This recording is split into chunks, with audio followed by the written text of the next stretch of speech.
Assalamualaikum warahmatullahi wabarakatuh. Sagot po sa tanong na paano i-access ang Moodle ng Al-Ma'rifah Institute.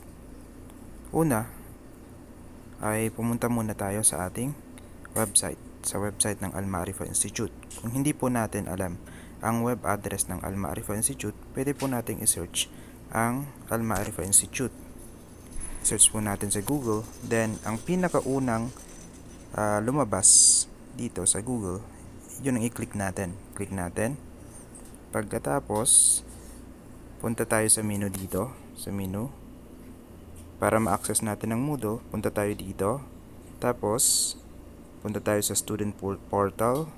Then, click natin yung pangalawang option, yung Moodle. Click natin yan. Pagkatapos, ay lalabas na ang login page dito. Opo. Ganun lang po kadali i-access ang Moodle ng Al-Ma'rifah Institute.